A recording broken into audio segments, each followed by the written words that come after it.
tonight. Second talk, Jonathan Aylen. Jonathan, the floor is yours. I will turn myself off. So, thank you very much, John. It's very apt that I should be talking about computers on Ada Lovelace Day, the day meant to celebrate arguably the world's first computer programmer, Ada Lovelace, of course, who collaborated with Babbage. My talk today is much more modern. It's a talk about a computer system introduced by British Rail in the early 1970s to control all its freight movements in real time. This research is very much joint work with Bob Gwynn of the National Railway Museum. Bob first approached me for help on computer history because the Railway Museum had received 18 unopened coffin-sized boxes of material covering the introduction of the so-called Total Operations and Processing System at British Rail during the 1970s. And what unfolded from these boxes and a range of oral history interviews was a remarkable secret story that most people were unaware of. The idea of a secret story comes from James, a railwayman on a model railway forum. He said things like TOPs form an almost secret railway history, which most people will never hear. And so what I hope to introduce this evening is a story of advanced telecoms and cutting-edge real-time computing that I hope will make you consider British Railways in a completely new light. We'll see how TOPs helped British Rail make the transition from a traditional craft-based railway relying on custom and practice to a computer-controlled system relying on modern management and carefully planned routines. I'll also trace the origins of this control revolution and show how British Railways always had a problem controlling their system and how the solution that British Rail adopted relied on Cold War defence procurement in the United States. It was largely developed at the expense of the US taxpayer. Okay, that raises an interesting question. Why should this key and momentous part of British Rail history be quite so secret? And I think the answer is captured by this beautiful photograph by Bob Gwynn of the Flying Scotsman returning to York Railway Museum after extensive restoration in 2016. Because really the story of technical advance at British Railways, the story of its modernisation, has been completely obscured by our obsession with steam and nostalgia and with preserved railways. In truth, British Rail was not like this. British Rail was the term adopted in the 60s to convey the modern idea. British Rail embraced, if I may misquote Harold Wilson, the white heat of technology. Didn't actually say that, but it's such a good phrase. And there are many examples we could give, from uprated passenger services to Sea-Link ferries to the new lettering, but I've just picked two examples here. The first is the advanced passenger train in 1973, which of course many will say didn't run commercially, but the crucial point about the advanced passenger train is that thanks to the leadership of Alan Wickens, this was the first real understanding of the dynamics of the wheel-rail interface that made all high-speed trains possible throughout the world.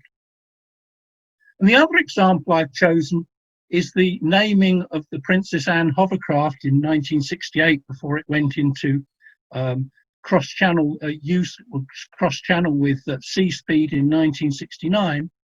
Notice these two hostesses consciously modelled on the airlines, because the passenger service, intercity as it was to emerge, consciously modelled itself on airline service and airline styles. But what about the freight railway?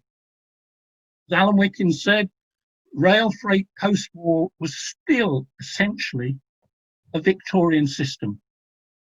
Wagons, unbraked wagons, as you can see, there's just a parking brake on this wagon here in the yard at Tinsley in South Yorkshire. Unbraked wagons trundled from marshalling yard to marshalling yard, where they were shunted and moved on. The people that had consigned their freight had no idea where the freight had gone to or when it would arrive.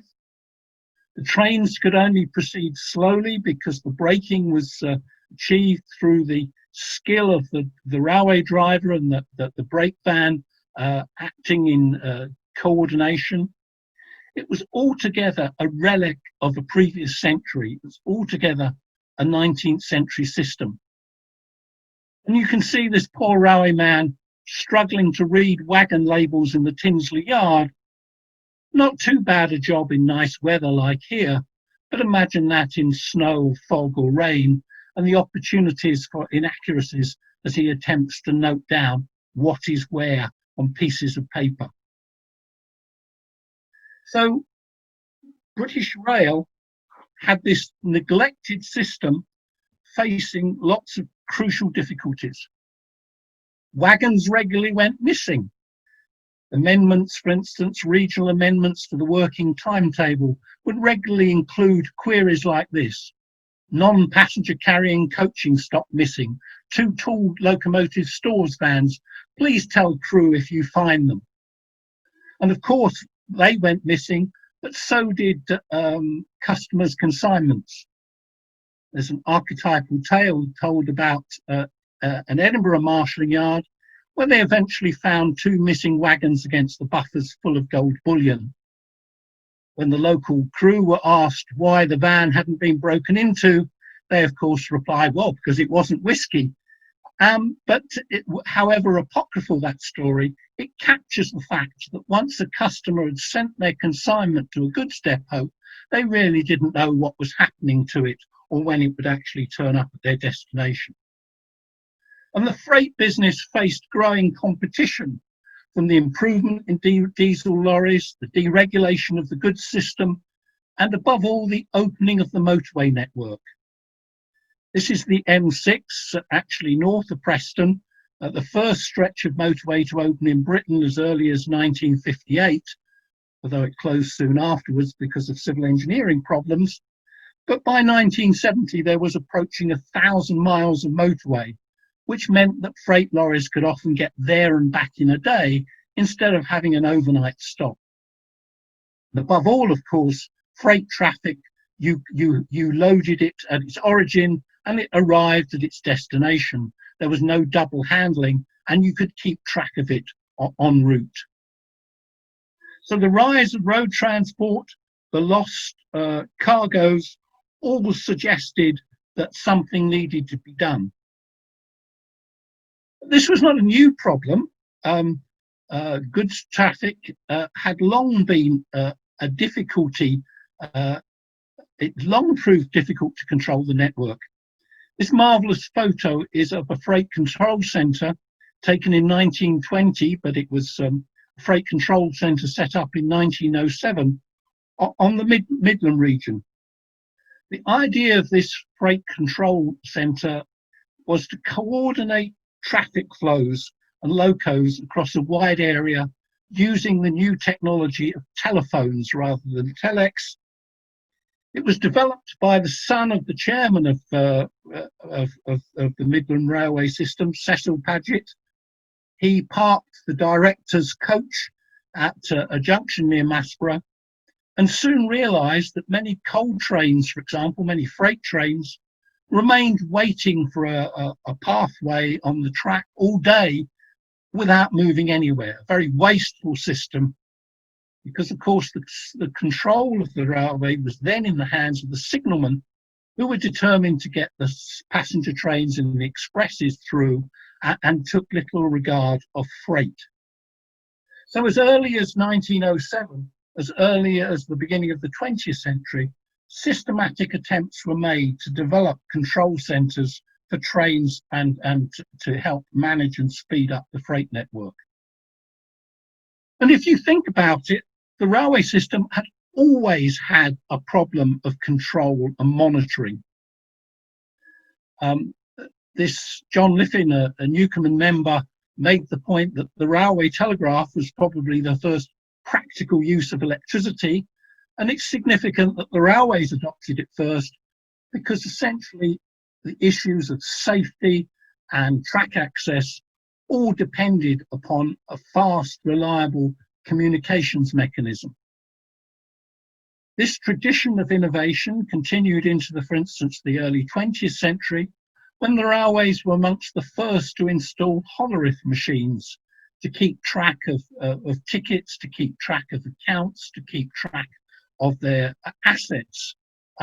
This is an example of ticket sorting in 1951, but as early as 1905, Lancashire and Yorkshire Railway installed holorith machines in Manchester, and these diffused very rapidly with the massive amount of railway traffic during the First World War.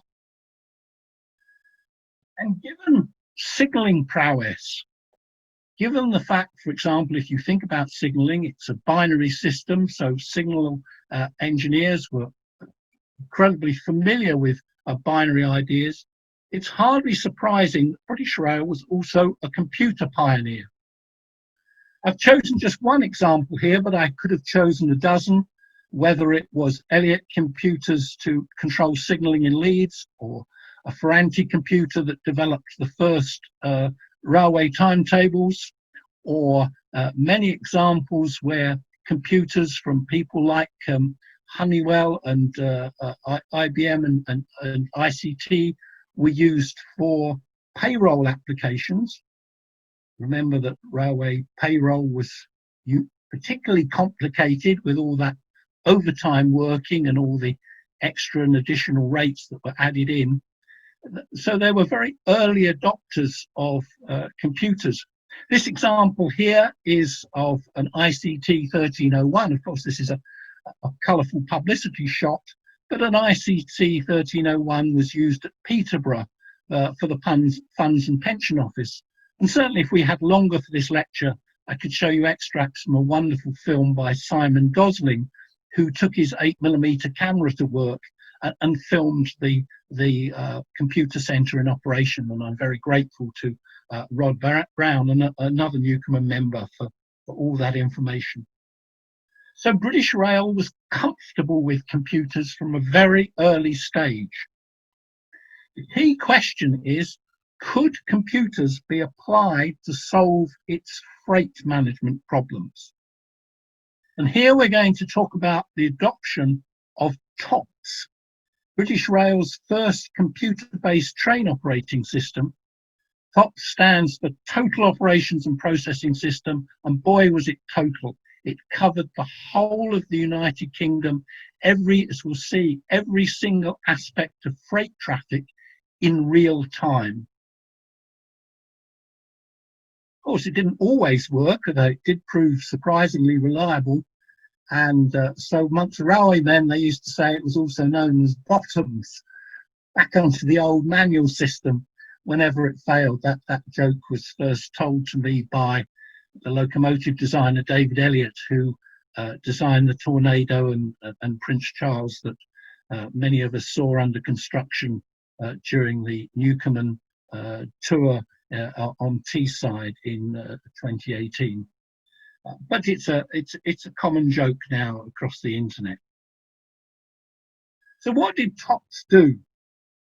TOPS was nothing if not a magnificent delusion of grandeur. It kept track of every single freight train, every loco that pulled those freight trains, the wagons, and their movements across the whole of the British Rail network, and all the consignments and cargoes that it carried, through a centralised computer system from 1975 onwards. It was, if you like, in military terms, a complete command and control system for the whole of the UK. This was a breakthrough on many counts. One of the breakthroughs was that for the very first time, British Rail actually knew where its assets were. It wasn't a case of people in marshalling yards ringing round trying to locate wagons to make up a train. They could quite simply look on the computer and see what was available. Okay, let me give you an illustration of how this worked. This film starts silently, but explains things nicely.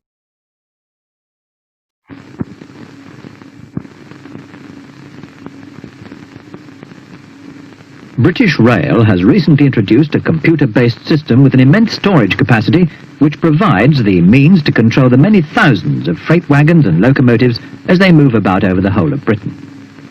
The object is to improve maintenance, to save money and increase efficiency through a greatly intensified use of wagons and locos. Of course, these were the days before public relations consultants. Notice that this is a publicity film for British Rail and the successor tops. But notice how knackered the freight wagons are, the goods wagons are in this video. They didn't pick the best examples, and you'll see another case of this towards the end.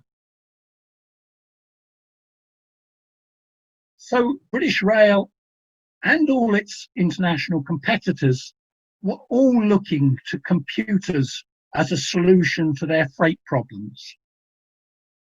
British Rail sent out teams to look at the kinetic island in Germany, to look at a proposed French system, to look at what the Dutch railways were doing, to have a good investigation of what was happening in Japan. They toured the world looking at early attempts to computerize freight flows, because they soon realized it would be much too complicated to build the software and install the hardware for themselves. They were particularly impressed by a system at Canadian National, which drew very heavily on Southern Pacific. So in about 1969, they ended up with the ultimate jolly, a trip to San Francisco at the height of flower power in order to review what Southern Pacific had been doing. This marvelous photo is of a freight yard at El Paso, and I'm going to put the website where all these photos are stored and beautifully curated into the next Newcomen newsletter. It shows a very typical American freight yard in 1960, and of course by that date Southern Pacific was just a freight railroad. Southern Pacific used to pride itself on running from Washington to Washington, running from Washington on the western seaboard, Washington state right up in the northwest, all the way down through Oregon, California, through Los Angeles, through across to New Orleans, and then back up to Washington, D.C. on the west coast. So an extremely long railroad, 14,000 miles of track, 85,000 freight cars, but only, as you'll see, a mere 1,200 crew. And they had started a joint venture with IBM, who were then a relatively small computer firm, from IBM from the 1960s onwards, through a joint venture to develop a computer system, an online computer system, to control freight movements across their whole network. But the interesting question is, how come they chose IBM, and where did IBM learn the skills for online train control? Well, the answer to this is very beautifully captured in this quote from Paul Edwards' remarkable book, The Closed World, which is a great source on what I'm about to talk about, the SAGE computer system. Paul Edwards made this judgment, which I think is very fair and of course explains the demise of the technically more advanced but less successful British computer industry at the time. He said for 2 decades, from the early 1940s until the early 1960s, the armed forces of the United States were the single most important driver of digital computer development. And how? So, for example, IBM was fortunate in securing the contract to supply the hardware, no less than 56 massive valve computers, That's for 23 installations. They were all duplicated. A contract for a small firm worth $500 million in their prices in the 1950s to develop the so-called SAGE air defense system, an early warning system across the United States. And here, IBM learned the protocols that allowed computers to talk to telecommunications. SAGE was an early warning system. It took in messages from aircraft, from early warning aircraft, from radar, ground-based radar spread from Alaska through northern Canada, right down through the US eastern seaboard, including the Texas towers offshore. And when they saw Russian bombers coming in from whatever direction, the computer system would then alert US Air Force interceptors or surface-to-air guided missiles like the Nike to intercept them. It was a classic command and control system. Everything fed into the direction centers and the instructions fed out. Of course, highly vulnerable for that reason. It's so centralized.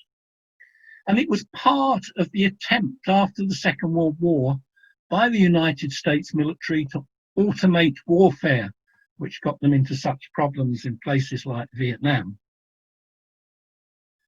You can easily see where the idea for an early warning system came from.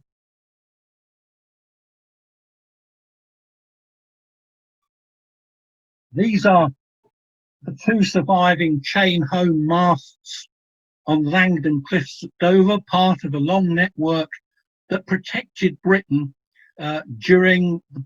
before and during the Battle of Britain. Of course, the chain home network relied upon observers and interpreters phoning in to a central position, the plotting of aircraft and height and direction on maps, and more telephone calls to alert the various fighter stations around the UK. This was very labour intensive and very slow.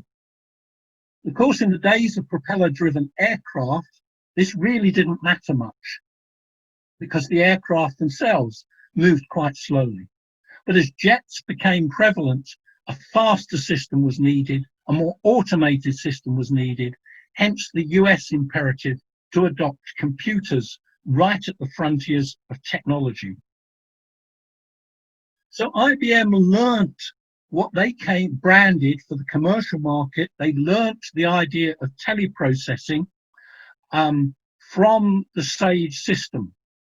The SAGE system was truly enormous. It employed half the programmers in the United States at the time that it was being developed in the 1950s, and of course was very soon obsolete both technically and militarily.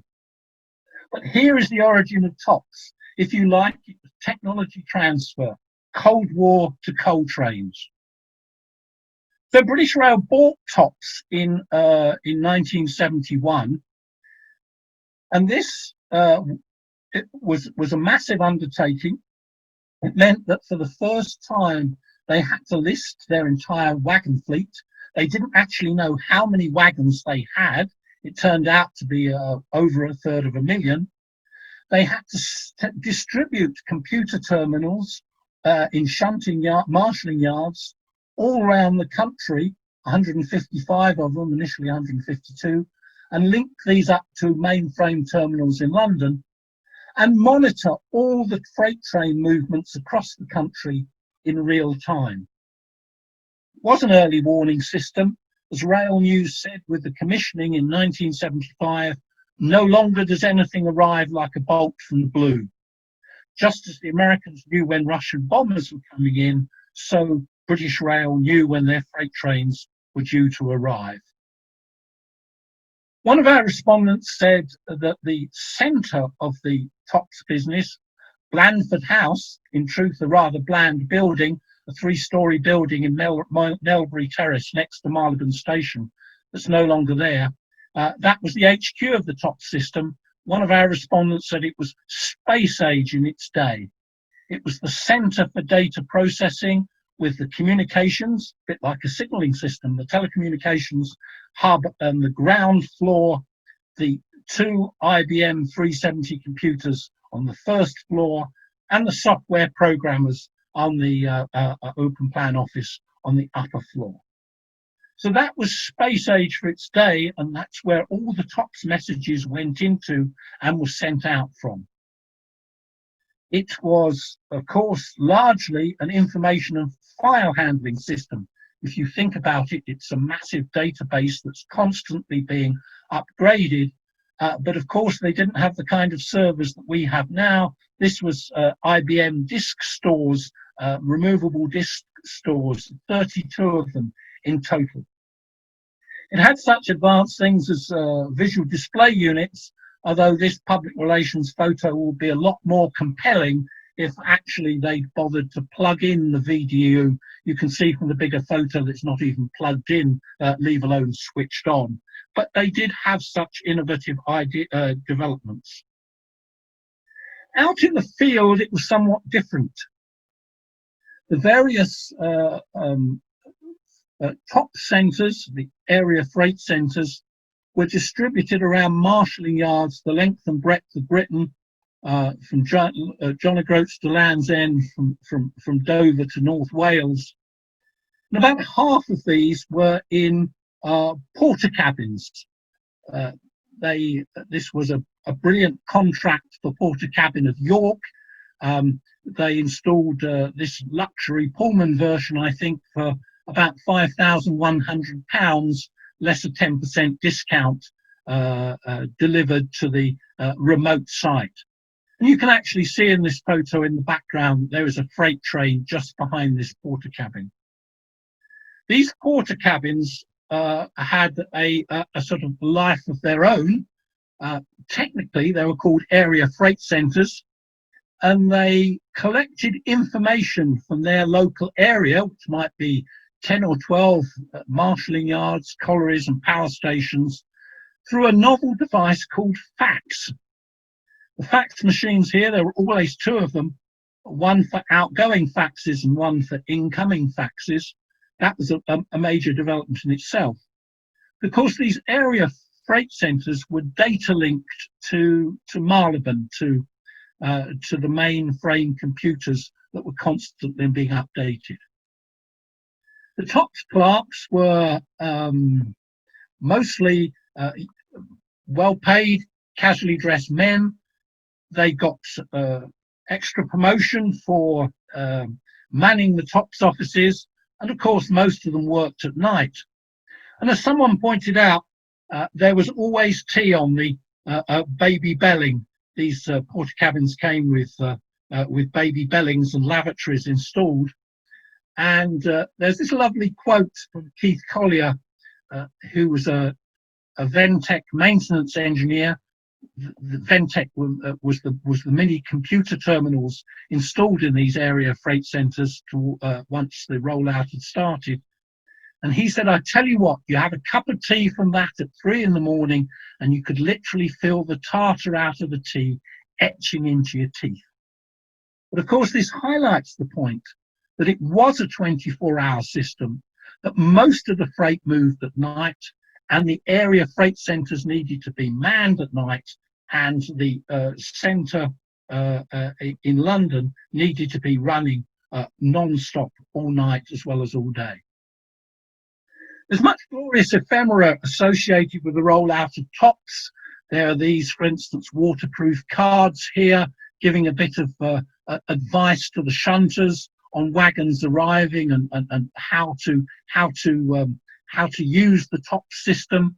And on the back, it's plain so that you can write on it with a Chinograph pencil. And it comes as a surprise to you that the punch cards that were used, you'll see the significance of the punch cards in a minute, were actually a different size and shape to the ones you usually see. I guess this has got something like 96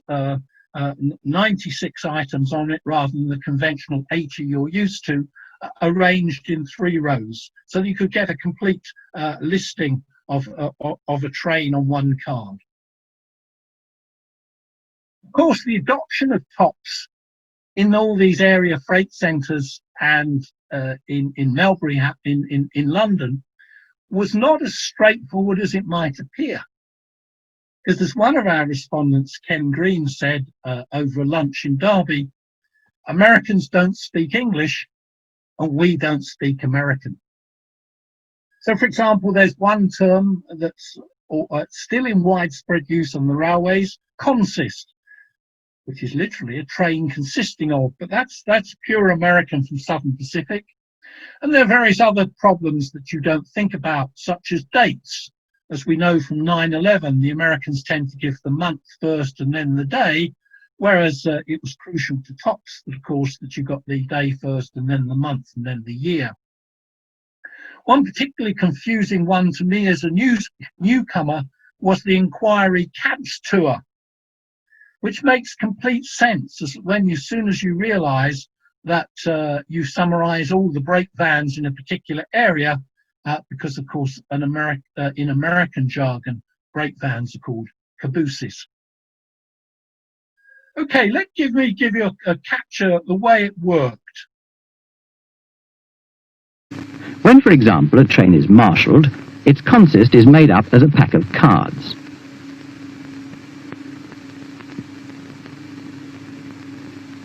Put into the card reader with appropriate instructions, it prints out a train list.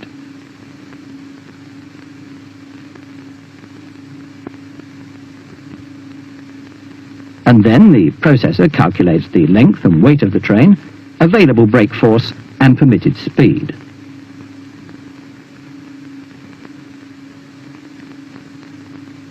On departure, the train list becomes the consist, and it is sent via the central computer where the files are updated and the consist immediately retransmitted to the train's destination, where it will arrive long before the train does. We hope. Of course, there's a very nice, three very nice points about that film. Firstly, you'll notice the use of those small Ventec cards. Secondly, this was at Temple Mills, where the first attempt to place a porter cabin in this giant marshalling yard in the East End of London, the first porter cabin got blown away in a gale and destroyed. The third point is, of course, this is sophisticated computing. One of the terms is a yard file, which you would expect, of course, to be on the computer. Actually, a yard file is just a set of carefully designed pigeonholes, with each pigeonhole representing a train or a consist. The results, as they say, could be printed out for use in the yard. They could be printed out to be handed to the marshalling people to give us a check on what had gone off, and of course at the destination what was due to arrive. And here we have an example that turned up in one of the boxes, crumpled and slightly dog-eared and a bit tea-stained, of precisely one of those printouts.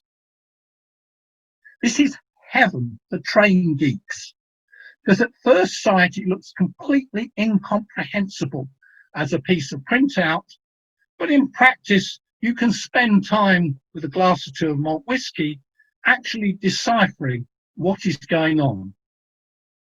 And what you can see is this reports a fast, maximum speed 75 miles an hour, fully braked, air-braked train, so relatively modern, with only 6 wagons on it. Notice down the side, number of wagons, 1 to 6, which is carrying export cars from Bescot in the West Midlands, where presumably they were made, or the area freight centre is Bescot. It would no doubt come from a sidings near there, for which the next destination was going to be York Dringhouses, which is a large marshalling yard just south of York, if I remember correctly.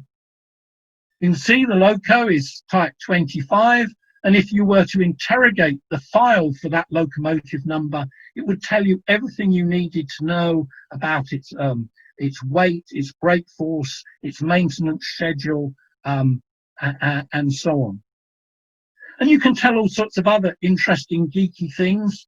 For example, who owned the wagons? One there is marked Matt, which means that the wagon was privately owned by Matt Trans Auto, because all of these are either flats or car-carrying wagons. We also know from the so-called tags that it was going to move on to Gateshead Export Terminal on the south bank of the Tyne. So all this information was available to anyone who was interested, because that was the up-to-date information. So that would have been as soon as the train, or before the train departed from Bescot, that would have been relayed forward to the next marshalling yard at York. So there were no surprises when it arrived. But adopting such a sophisticated system was not without its difficulties. There were perhaps the three C's, three problems: computer policy, complexity, and comms. The first one was during the late 1960s and early 1970s, British government policy was wedded to domestic procurement from the national champion, in particular, which was then ICL, it can't last. So they had to circumvent that, because clearly Southern Pacific and IBM were locked in together, so it would have to be an IBM solution or nothing. ICL was asked to tender for the contract, but it seemed that they had neither a powerful enough computer, nor it would have taken them 5 or 6 years to develop the software. An added problem is the complexity of BR, which of course knocks on to the telecoms problem. And that's very well captured by this short table. If you look down at the bottom, you can see two sources of difficulty. One is there was far more rolling stock on British Rail, which meant the data files had to be much bigger. And finally, there were far more daily trains. So the system in Southern Pacific was quite simple, because typically one train left one marshalling yard each day, and so the thing could be sent down a dedicated phone line without any difficulties. But British Rail was handling 7 times as many trains a day, and with much more intermediate handling. That meant a much greater load on the telecom system, much more messaging being transmitted both to London and back from London. Fortunately, British Rail had invested in its own private coaxial cable network in the 1960s. So it had its own internal telephone system, which had sufficient capacity.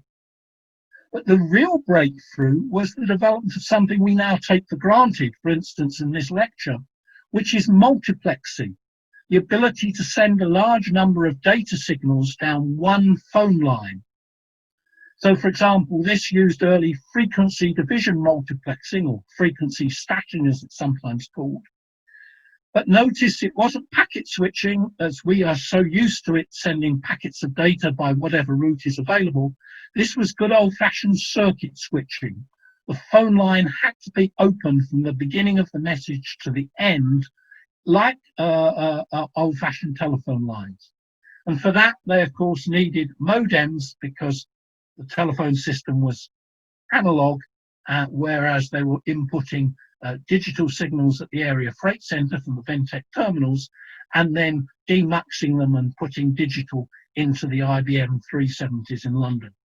Okay, enough of the technical bits. There'll be much more in the forthcoming paper. One of the most interesting aspects of the introduction of TOPS was the fact that there was a need to establish all the assets and all the activities of the whole goods network. TOPS literally had a code for everything to everywhere.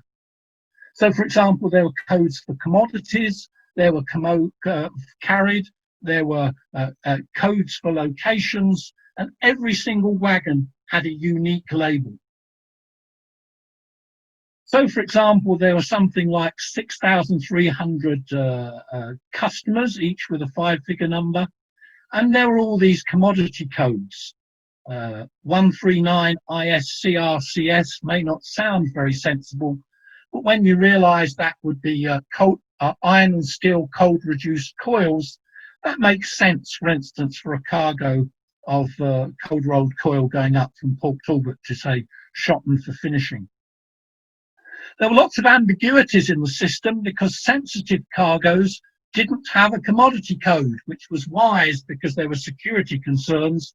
And as every train spotter of the period knows, it was possible to get access to TOC's terminals. So drink, Scotch whisky, for instance, gold bullion, weapons at the time of IRA activity, and radioactive material were just some of the things that were concealed with a code 480. In that respect, you didn't know what you were getting, which is probably just as well. Wagon labelling, every wagon had to be renumbered, particularly all the privately owned wagons, because, for instance, someone like Associated Portland Cement would just use the wagon numbers 1, 2, 3, 4 because they were their own private wagons. So every British Rail wagon had this number painted on the side, which you can see here highlighted in red, a letter followed by a 6-figure number, a unique identifier. But Richard Siddle, who was extremely helpful with this, a well-known member of Newcomen Northwest, was working at the Mansfield concentration sidings, handling 7,000, I think, of coal wagons a day going out and about 7,000 empties coming back. And he said, he reminisced that we did actually once have a tug of war over ownership of wagons, because 2 wagons would have the same number. And one other problem that was perennial is that trains would set out from their origin with 1 wagon on and turn up at their destination with a different wagon on. Of course, it was the same wagon, but someone had painted different numbers on opposite sides of the wagon.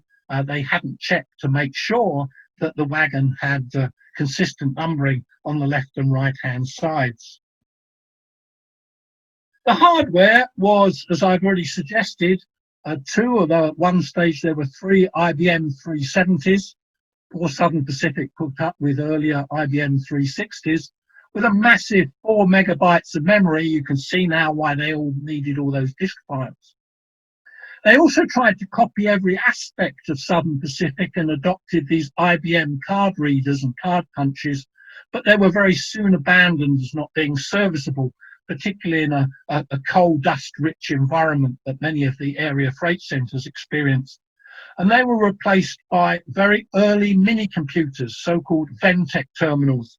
And if we had more time, we could actually have a paper on the advent of these mini-computers, how they were selected and introduced at great speed across the whole of the British rail network. The coding, of course, the code came from the TOPS trans software came from IBM. It was a sort of middleware full of macros. Again, we'll write about that at greater length. But the programmers who adapted it for British conditions sat on the top floor of the top floor of the computer centre in London, and I in particular had a lovely interview with Margaret Wilmot, who's the young programmer here and also wearing a miniskirt on the TOPS trans course. This was one of the delights of oral history, because her cat Hannah took a shine to me, spent part of the interview sitting on my lap, and then decided that the warmth of the tape recorder was much more inviting, and for the second half of the interview, for 40 minutes in, sat on top of the tape recorder. So when I transcribed that tape, there was the lovely sound, a quiet sound of a cat purring throughout the rest of the interview. It's one of the joys of oral history. And I learned a great deal from Margaret, and she was very much one of the pioneers. Of course, the system had to be adopted. It had to be cut over, as the US term goes, First of all, it was done on an isolated part in Cornwall, St Blasey and Plymouth, way down in the West Country.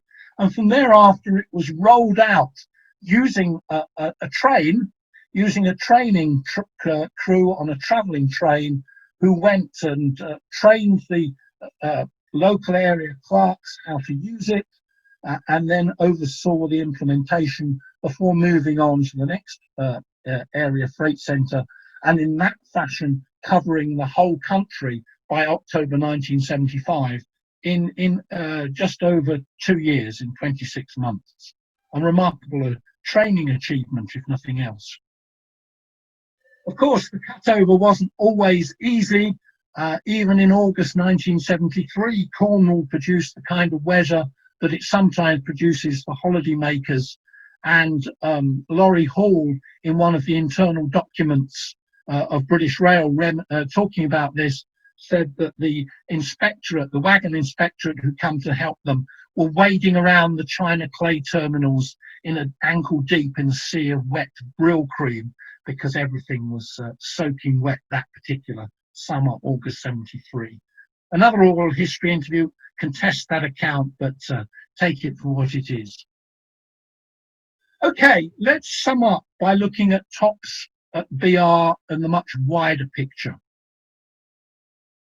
Setting aside the nationwide networks for defence, which were largely microwave orientated this time, the US Air Force had a nationwide network in Britain, as did the British Ministry of Defence, which we don't talk about.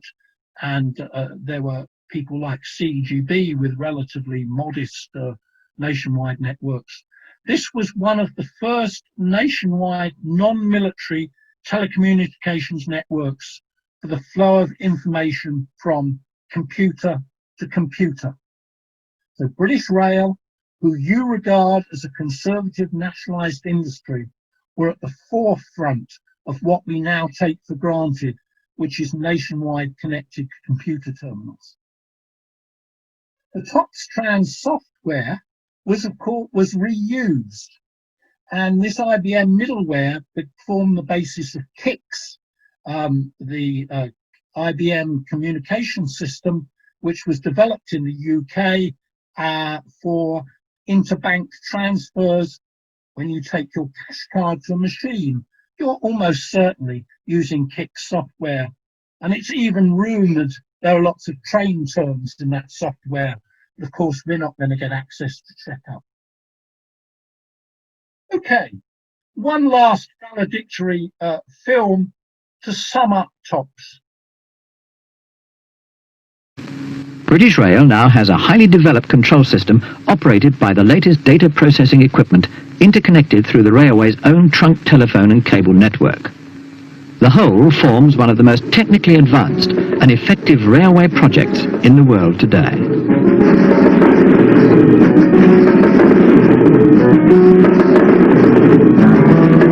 Notice this is sponsored by some of the equipment suppliers who were hoping to sell their advanced equipment, such as modems, on the back of this particular contract.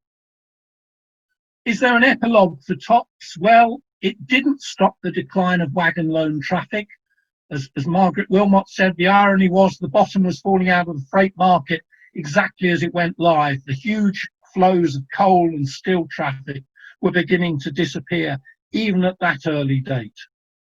But what it did do was shift freight from a craft-based railway to a properly managed system.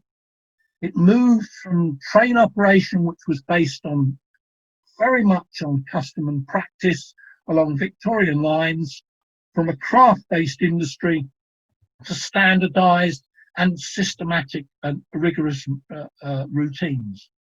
Ironically, this helped, of course, identify the cost of the modern business and open the way to privatization. But you'll be astonished to learn that it's still in use today. There are one or two very good websites which will tell you about how it now works, how trust works, trains running under system TOPS. So for that in itself, how the system was updated and migrated is also worthy of a paper. Some acknowledgements very quickly to a very large number of people who helped us. And I apologise if I've left people off, because there were many, many people that gave us advice. And if you have any information on the TOP system, please get in touch either with myself or with Bob Gwynn. So thank you very much for listening. We're very much happy to take questions through the chat system. Just a quick reminder that Bob Gwynn himself is talking on these shed lectures on the 15th of December. And we have another computer-related lecture on the 17th of November from Professor Adrian Johnston. John, over to you. Jonathan, thank you very much. This is the second time I hear this, and every time I hear this, more and more questions cross my mind. It's absolutely fascinating, because it's only when you start to suddenly realise is that in the 2000s, I worked extensively with TELES, which are the guys I was working with had been the British Rail guys who had implemented these systems, and we were looking at basically tag-based monitoring of traffic. Again, I can't talk about that one. We're still in bed. That's still another embargo project. This is but it's absolutely one sort of, having worked in British Steel in the early 70s. On the labelling problem, was there any evidence that this was the sort of the local staff being very helpful to the implementation of the project, or was it just a more incompetence? I think the idea was that the painter would be given a load of freight wagons to put numbers on, and he'd work down one side of the train in the morning, knock off the lunch, and start back the other side without bothering to check whether it was the next one on the list or the last one that he did that he should put on the opposite side. So I think that the numbers often went skew with, who knows, perhaps he went off the lunch as well. So the cock-up theory of management wins again. Yeah, sure. And of course, garbage in, garbage out. There's a considerable amount of discussion as to whether they were conscientious about entering data into TOPS accurately anyway. There are lots of archive records of people being politely told off for not bothering to enter the wagons correctly. But there's other archive evidence, an excellent paper, for instance, from someone who ran a freight yard near Nottingham, pointing out just how accurate they were. And I think on balance they were accurate. The idea got across. Yeah, one of the big problems with any data entry system like that, unless you automate it, it's like barcode reading in shops. If it's manual reading, you're going to get errors. It's only when you move over to automated systems will you actually basically get the level of accuracy. And of course, the big difference with America as well is that an American train might be 1.5, 2 miles long with three locos, 2 miles long, moving at something like 15 miles an hour, whereas a UK train is going to be a very, very different concept. We've got a couple of questions in now, not in the order they've come. Frank James is asking, did the American military express any concern about the technology being transferred to Britain? I had not come across any concerns of that sort. It wasn't, of course, directly Sage software. Sage software was written by the RAND Corporation, because that's the research and development arm of the US military, because no one would take on the software tasks.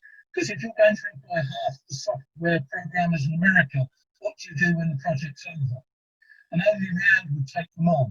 The crucial point that IBM picked up was the developments in Sage as to communications between telephones and computers. And I don't want to get technical, but the radical breakthrough of Sage, getting telephones to talk to computers. Yeah, That's what they exploited with TELE-PROCESSIng, as they called it. Yeah, that's the area. Picking up on the point we're discussing earlier about mislabeled wagons, Vaughan Pomeroy's just come in and said that building on his experience on the container ships, where they still found out of position containers on those ships. As you described it, it's very unhelpful, this is, because sometimes the large stacks of containers they use collapse as a consequence. Is there any evidence about how often trains were assembled out of sequence, and did this affect the delivery to customers and have a knock-on effect in the how things were organised? No, there are no particular complaints on that. The complaints that turn up in the archive relate to how conscientious the marshalling yards staff were with regard to, in particular, empty wagons and recording empty wagons. There's no complaints. There's no suggestion that consignments got lost. In fact, it wasn't really that much of a problem, because wagon load freight that this was designed for began to disappear quite quickly. And so the whole system became train load freight. And in those circumstances, TOPS worked very well and very smoothly. So it was really a high spec technological fix for what was in truth a rapidly declining system. And when it was adopted, British Rail were aware of that. They knew that, and they had discussed as a policy option, according to Ken Green, abandoning wagon load traffic earlier. Instead, they used this as a way of managing the decline.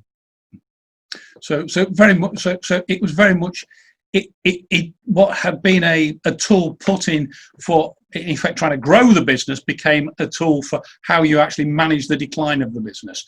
A very different purpose. Sure. Yeah. Now, I do remember in the late, as I was saying earlier, in the late 70s, as I was doing research, I think I timed them. It used to take them about 10 minutes to cut up one wagon and reduce it to a pile of scrap, and they were going through them like nobody's business. Well, of course, what they discovered as a result of this was they had well over 250,000 wagons. They didn't know how many they had, frankly, but it was only the Cutover censuses that revealed all these wagons, many of which were left in sidings and up against buffers and left to decay and were not fit to use. It was only then they discovered, and perhaps they needed maybe 100,000. So they had maybe getting on for 250,000 surplus wagons. And it's often said that's what saved the steam engine, on why we have so many preserved railways in Britain. Because large yards like Barry found it much quicker and easier to cut up coal wagons from South Wales than the complicated steam locos they'd also bought for scrap.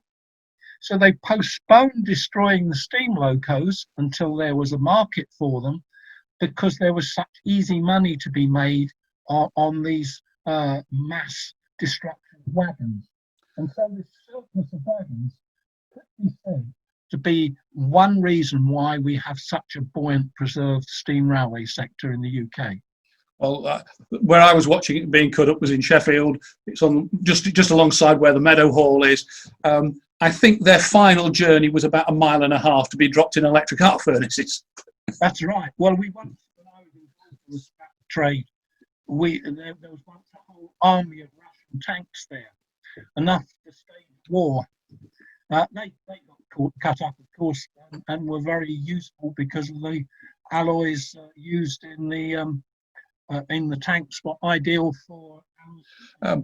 I could tell you a lot of stories about the how the steel was sorted and processed before it went in the furnaces at British Steel, but I think that just sweep that under the carpet and we'll forget about it. Good reminiscence, that. Yeah. Good reminiscence. I'm very, very conscious of time, very conscious of everything. Jonathan, all I can say is thank you for that. It was a brilliant, it's a brilliant story, and I'm looking forward very, very much to the longer explanation of it. And can we all, we can't show our appreciation in the ordinary way, but if those of you who feel so inclined want to give us a thumbs up sign on it, we'd appreciate it very much. Thank you all. Thank you, everyone. The next talk is on the 17th of November, as Jonathan has said. This is slightly different, although it's computing. It's looking right back to the beginning of computing, and it's about the development of Babbage's notation, which is really saying, okay, we have this idea of a computer. How do you organize a machine to do this? The final talk this autumn will be Bob Gwynn, and Bob is going to do a light-hearted presentation on railways going through, and in the early part of next year, we're going to continue these talks. The COVID lockdown situation is still so uncertain that there's no point in thinking about stopping them. Much as we want to start meetings, I would love to meet people again, but you know, I've just had a message from somebody who I think is in the know, saying that I'm about to go into lockdown as well, so never mind. So we're continuing these talks in January. The first talk in January is looking at Cornwall as a communications centre, very much at things like the submarine cables, Goonhilly, Porthcurrow, etc. And then we have other talks during the year, and we're probably going to end up on the talk on the Decatron, which was one of the very, very first computers. And I am told that after being in store for 10 years, they reassembled it, put the cables together, switched it on, and it worked. So much for old tech. Thank you, everyone. Look forward to seeing you on the 17th of November.